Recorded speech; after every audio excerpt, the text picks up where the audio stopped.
مسلمانوں کی دنیا میں نیا ایک رہنما نکلا،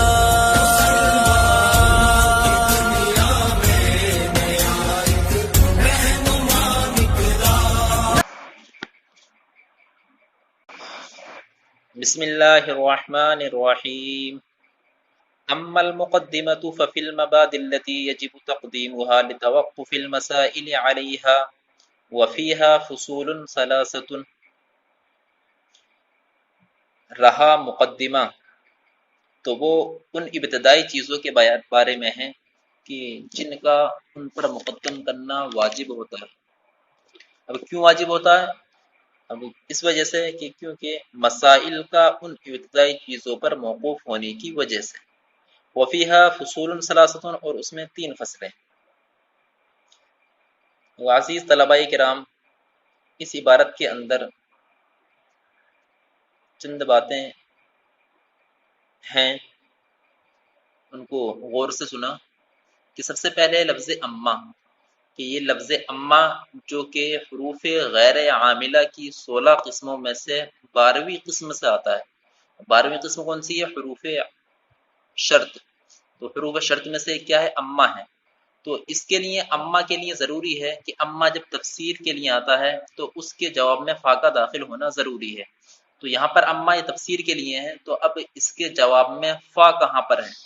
کیونکہ اما کے جواب میں فا کا داخل ہونا ضروری ہے۔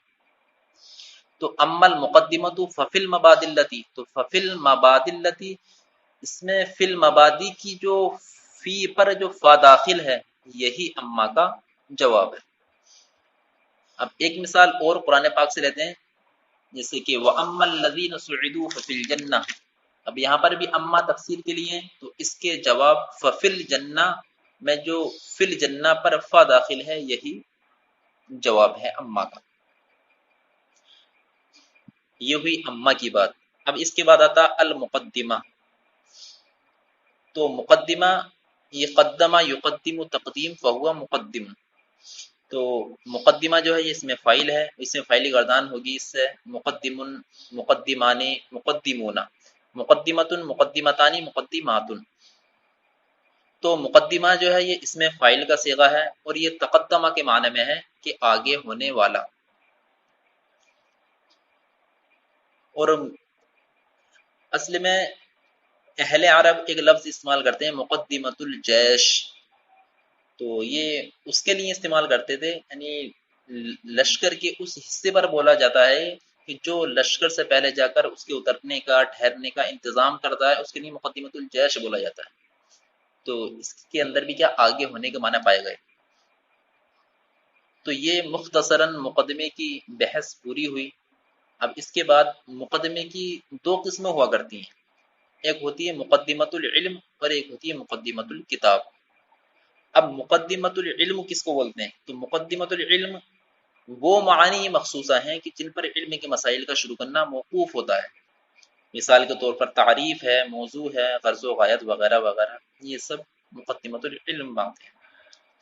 اور دوسرا ہے مقدمۃ الکتاب۔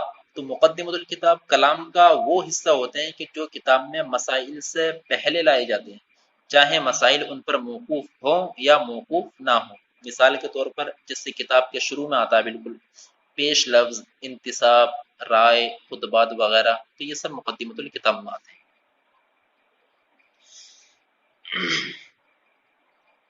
ٹھیک ہے، یہ ہوئی مقدمے کی بات۔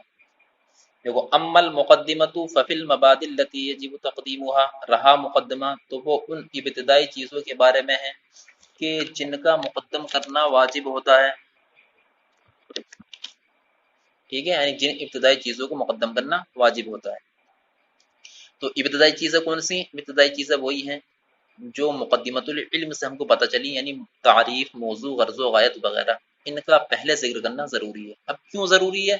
یعنی لتوقف المسائل علیہا، مسائل کا ان پر موقوف ہونے کی وجہ سے، کیونکہ مسائل جو رہتے ہیں یہ انہی پر موقوف ہیں۔ تو مسائل ہوئے موقوف، اور یہ کن پر موقوف ہیں؟ مقدمے پر، اور مقدمہ ہوا موقوف علیہ۔ ٹھیک ہے، اور موقوف علیہ کے اندر ہی کیا؟ تعریف، موضوع، غرض و غایت ہیں۔ تو موقوف اور موقوف علیہ میں موقوف علیہ پہلے ہوتا ہے اور موقوف بعد میں ہوتا ہے، تو اسی وجہ سے یہاں پر موقوف علیہ جو کہ مقدمہ ہے اس کو پہلے ذکر کیا، اور موقوف جو کہ مسائل ہیں جو انہی چیزوں پر موقوف ہیں ان کو بعد میں ذکر کریں گے۔ لتوقف المسائل علیہا، مسائل کا ان پر موقوف ہونے کی وجہ سے، وفیہا فصول ثلاثۃ، اور اس میں 3 فصلیں، پہلی فصل بیان کر رہے ہیں ایسے۔ اب ہم اس میں ھذا فصل اول، یہ نیچے لکھا ہوا فصل کے نیچے کہ یہ پہلی فصل ہے، یہ بھی کہہ سکتے ہیں۔ اس صورت میں ھذا مبتدا ہو جائے گا اور فصل اول بترکیب وصفی ہو کر کے خبر بن جائے گی، اور فصل اول بھی کہہ سکتے ہیں پہلی فصل، لیکن پھر اس صورت میں بترکیب وصفی رہے گا، مکمل ترکیب نہیں ہو پائے گی، پھر محذوف نکلنا پڑے گا کچھ۔ بہرحال وہ صرف فصل یہ مبنی ہے سکون کے ساتھ۔ چلو اب یہاں سے علم نحو کی تعریف بیان کر رہے ہیں۔ علم نحو کی تعریف بیان کرنے سے پہلے ایک چیز ذہن نشی کر لیں کہ اس علم کو علم نحو کیوں کہتے ہیں۔ تو اس علم کو علم نحو کہنے کی کئی وجوہات ہیں، اور جو ان تمام وجوہات میں جو سب سے اعلیٰ ہے، وہ جو سب سے راجح ہے اور واضح ہے، تو وہ یہ ہے کہ اس علم کو علم نحو اس لیے کہتے ہیں کہ حضرت علی رضی اللہ تعالی عنہ نے، حضرت علی رضی اللہ تعالی عنہ کے حکم سے حضرت ابو الاسود نے کچھ قاعدے تحریر کیے، اور قاعدے تحریر کرنے کے بعد میں وہ حضرت علی رضی اللہ تعالی عنہ کی بارگاہ میں پیش کیے، اور ان میں سے ایک قاعدہ یہ تھا کہ کل فاعل مرفوع۔ تو جب حضرت علی رضی اللہ تعالی عنہ نے ان قواعد کو دیکھا تو کہا کہ ما احسن ما نحوت، کہ آپ نے کیا ہی اچھا طریقہ اختیار کیا۔ تو اصل میں اس مثال کے اندر لفظ نحو کا ذکر کیا، لفظ نحو کا استعمال کیا، تو اسی وقت سے اس علم کا نام علم نحو پڑ گیا۔ اور دوسری وجوہات وہ اس طریقے پر ہیں، مثال کے طور پر بتایا جاتا ہے کہ نحو کے چند معنی آتے ہیں۔ نحو کا ایک معنی آتا ہے طریقہ، تو کیونکہ متکلم اس علم کے ذریعے عرب کے طریقے پر چلتا ہے، تو اسی وجہ سے اس علم کا نام علم نحو پڑ گیا۔ اور ایک وجہ یہ بھی ہے کہ نحو کا ایک معنی آتا ہے کنارہ، تو کیونکہ اس علم میں کلمے کے کنارے پر جو آخری حرف موجود ہوتا ہے اس سے بحث کی جاتی ہے، اس وجہ سے بھی اس علم کو علم نحو کہتے ہیں۔ اور ایک وجہ اور یہ بھی ہے کہ نحو کا ایک معنی آتا ہے ارادہ کرنا، تو جس نے سب سے پہلے اس علم کو جمع کرنے کا ارادہ کیا تو اس نے لفظ نحوت کا استعمال کیا، جس کا معنی ہے کہ نہیں میں نے ارادہ کیا، تو اس وجہ سے بھی اس علم کو علم نحو سے تعبیر کیا جاتا ہے۔ اور ایک وجہ اور ہے کہ نحو کا ایک معنی آتا ہے مثل، تو کیونکہ اس علم کا جاننے والا عربوں کی طرح کلام کرنے پر قادر ہو جاتا ہے، عربوں کی مثل یا عربوں کی طرح کلام کرنے پر قادر ہو جاتا ہے، اس وجہ سے بھی اس علم کو علم نحو کہا جاتا ہے۔ لفظ نحو کے بہت سارے معنی آتے ہیں، جس میں سے چند میں نے آپ کے سامنے ذکر کر دیے، اور ان کی وجوہات بھی پیش کر دی کہ جس کی وجہ سے علم نحو کو علم نحو کہا جاتا ہے۔ اب آپ نحو کی تعریف سنیے کہ النحو علم باصول يعرف بها احوال اواخر الكلم الثلاث من حيث الاعراب والبناء وكيفيه ترکیب بعضها مع بعض۔ نحو ایسے اصولوں کا جاننا ہے جس کے ذریعے تینوں کلموں کی آخری حالتوں کو پہچانا جائے معرب اور مبنی ہونے کی حیثیت سے۔ مثال کے طور پر رجل معرب ہے، اس کے جو آخری حرف ہے اس پر رفع ہے، اور اسی طریقے سے جیسے ہاؤلائی مبنی ہے، اس کے آخری حرف پر کسرہ ہے۔ تو کلموں کی آخری حالت کو مطلب آخری حالت کو کہ اس پر فتح ہے یا نصب ہے یا جر ہے کیا ہے، سب انہی کے ذریعے پہچانے جائیں گے۔ اور جیسے کہ فعل کی مثال لو، جیسے ضربا، تو اس پر فتح آخری حرف پر اس کے فتح ہے، تو ہمیں پتہ چل گیا کہ اس کلمے کا جو آخری حرف ہے وہ فتح ہے۔ اور یہ فعل کی مثال ہو گئی۔ اور حرف کی مثال جیسے کہ من ہے، جس سے یہ ساکن ہے، تو اس کے آخری حرف کو ہمیں پتہ چل گیا کہ ساکن ہے، مبنی کی مثال ہے۔ وہ نحو ایسے اصولوں کا جاننا ہے کہ جس کے ذریعے تینوں کلموں کی آخری حالتوں کو پہچانا جائے معرب اور مبنی ہونے کی حیثیت سے، اور بعض کو بعض کے ساتھ ملانے کی کیفیت کے ذریعے پہچانا جائے۔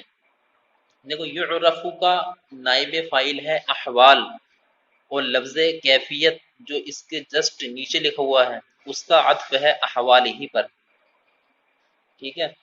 تو اس کا ترجمہ اسی طریقے سے ہوگا کہ بعض کو بعض کے ساتھ ملانے کی کیفیت کو پہچانا جائے۔ اب اس کا مطلب کیا، بعض کو بعض کے ساتھ ملانے کی کیفیت؟ مثال کے طور پر جیسے کہ ضربا، اب فعل کے بعد میں کیا تھا؟ فاعل زید، اور فعل فاعل کے بعد میں کیا تھا؟ مفعول، تو ہم پوری مثال کہہ دیں گے ضربا زید عمرا، تو یہ ایک ملانے کا ایک طریقہ ہوا۔ اسی طریقے سے مطلب ہم یہ دیکھیں گے کہ حروف مشبہ بالفعل یہ کس پر داخل ہوتے ہیں اور کیا عمل کرتے ہیں۔ حروف جر یہ اپنے مدخول کو کیا کرتے ہیں، یہ کس طریقے سے ان کو ملایا جاتا ہے۔ حروف ناصبہ یہ کس پر داخل ہوتے ہیں اور کس طریقے سے ان کے ذریعے جملوں کو ترتیب دیا جاتا ہے۔ تو یہ سب ملانے کی کیفیتیں سب انہی کے ذریعے معلوم ہوئی۔ تو یہ نحو کی تعریف یہاں پر مکمل ہوئی۔ ایک مرتبہ اور سن لو کہ نحو ایسے اصولوں کا جاننا ہے کہ جس کے ذریعے تینوں کلموں کی آخری حالتوں کو پہچانا جائے معرب اور مبنی ہونے کی حیثیت سے، اور بعض کو بعض کے ساتھ ملانے کی کیفیت سے۔ والغرض منه صيانة الذهن عن الخطأ اللفظي في كلام العرب۔ اب یہاں سے علم نحو کی غرض و غایت بیان کرتے ہیں۔ اب غرض و غایت کس کو بولتے ہیں؟ غرض و غایت ہر علم میں ہم پڑھتے چلے آ رہے ہیں کہ غرض و غایت اس علم کی یہ ہے، لیکن غرض و غایت اصل میں ہوتی کیا چیز ہے؟ تو مثال کے طور پر ایک ہم بالکل الگ ہٹ کر ایک مثال لیں کتاب سے الگ ہٹ کر، جیسے کہ ہم ایک دکان پر گئے اور ہم کس ارادے سے گئے کہ ہماری غرض یہ تھی کہ ہم ہدایت النحو خرید کر لے کر آئیں گے۔ تو اس کتب خانے پر جانے کے بعد ہم نے کتاب خریدی اور اپنے مدرسہ آ گئے، تو اس دکان پر جانا یہ غرض ہوا، وہاں سے ہدایت النحو کو لے کر آنا یہ غایت ہو گیا، ٹھیک ہے؟ اور اگر ہم صرف اس دکان تک جاتے ہدایت النحو خریدنے کی غرض سے اور وہاں پر نہ ملتی تو صرف غرض پائی جاتی، غایت نہیں پائی جاتی، ٹھیک ہے؟ یہ تو ہوئی ایک الگ مثال۔ اب ہم ایک مثال لیتے ہیں جیسے کہ ضربا زیدن، ہم نے ایک بچے سے کہا کہ بیٹا فعل فاعل کا ایک جملہ بناؤ، تو اس نے فعل فاعل کا جملہ بنانے کی غرض کی اور اس نے جملہ بنایا ضربا زیدن۔ تو اب اس مثال میں صرف غرض پائی گئی، غایت نہیں پائی گئی، کیونکہ اس نے جملہ غلط بنا دیا۔ اگر وہ اس جملے کو صحیح بنا دیتا، مثلا وہ کہتا کہ ضربا زیدن، اگر وہ جملے کو اس طریقے پر بناتا تو یہاں پر غرض بھی پائی جاتی اور ساتھ میں غایت بھی پا لی جاتی۔ تو غرض و غایت اس چیز کو بولتے ہیں، ٹھیک ہے؟ یہ ضربا زیدن میں جس بچے نے اس جملے کو بنایا، ٹھیک ہے، اور صحیح بنایا، تو بنانا اس کا غرض اور صحیح بنا دینا یہ اس کی غایت ہو گیا۔ تو اب اس علمی کی بھی غرض کیا ہے؟ یعنی ذہن کو لفظی خطا سے بچانا، یہ اس علمی کی غرض ہے۔ اور پھر یہ غرض و غایت کہلائی، یعنی علم نحو میں جو کلام عرب ہوتا ہے، یعنی عربی کلام ہوتے ہیں، ان کے اندر جب لفظی خطا سے ذہن کو بچائے گا تو غرض و غایت پالی جائے گی۔ لیکن ایک سوال اور پیدا ہوتا ہے کہ بھئی ہم نے تو بہت بچے دیکھے ہیں کہ وہ پورا نحو پڑھ لیتے ہیں لیکن پھر بھی وہ کلام عرب میں غلطی سے محفوظ نہیں ہو پاتے، اس کی کیا وجہ ہے؟ یہاں پر غرض و غایت کی تو بارے میں بتایا کہ ذہن کو لفظی خطا سے بچا دیتا ہے، لیکن ہم نے بہت سارے بچے ایسے دیکھے کہ وہ لفظی خطا سے نہیں بچ پاتے اور پورا نحو پڑھ لیتے ہیں۔ تو اس کا ایک سب سے بہترین جواب یہ ہے کہ اصل میں ان بچوں کے لیے ضروری ہے کہ جب وہ نحو کے قواعد پڑھیں، نحو کے مسائل پڑھیں، تو پڑھنے کے ساتھ ساتھ پڑھنے کے بعد بھی ان قواعد کو، ان مسائل کو ذہن میں محفوظ رکھنا ضروری ہے۔ اگر ذہن میں محفوظ نہیں ہوں گے تو لفظی خطا ضرور ہوگی، اور اگر ذہن میں محفوظ ہوں گے تو وہ لفظی خطا سے بھی اپنے ذہن کو محفوظ رکھ سکیں۔ چلو پڑھو۔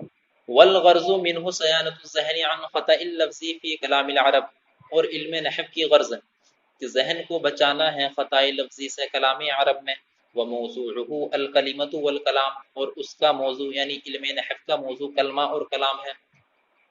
دیکھو موضوع کا لغتاً معنی آتا ہے رکھنا، اور موضوع کی اصطلاحی تعریف یہ ہے کہ ما یبحث فیہ عن عوارضہ الذاتیہ، یعنی اس کا موضوع وہ ہے کہ جس میں اس کے عوارض ذاتیہ سے بحث کی جائے، یعنی حالات ذاتیہ سے۔ مثلا علم طب کے اندر ڈاکٹر انسان کے بدن سے بحث کرتا ہے کہ بخار آتا ہے، کھانسی ہوتی ہے، زکام ہوتی ہے، یا کوئی بیماری ہوتی ہے، تو وہ اس کے جسم سے بحث کرتا ہے۔ تو ہر علم کا موضوع یا اس کے عوارض ذاتیہ سے بحث کرنا ہوتا ہے۔ تو اسی طریقے سے اس علم کا جو موضوع ہے تو وہ کلمہ اور کلام سے بحث کرنا ہے کہ کلمہ اور کلام کی حالت کیا ہوتی ہے، یا کلمہ کلام کے عوارض کیا ہیں، یعنی کلمہ مفرد ہے یا تثنیہ ہے یا جمع ہے، یا کلمہ منصرف ہوتا ہے یا غیر منصرف ہوتا ہے، اس سے بحث ہوتی ہے، یا کلام معرب ہے یا مبنی ہے، اس سے بحث کی جاتی ہے۔ تو علم نحو اس کا موضوع کلمہ اور کلام ہے۔ ھذا هو المرام واللہ اعلم بالصواب۔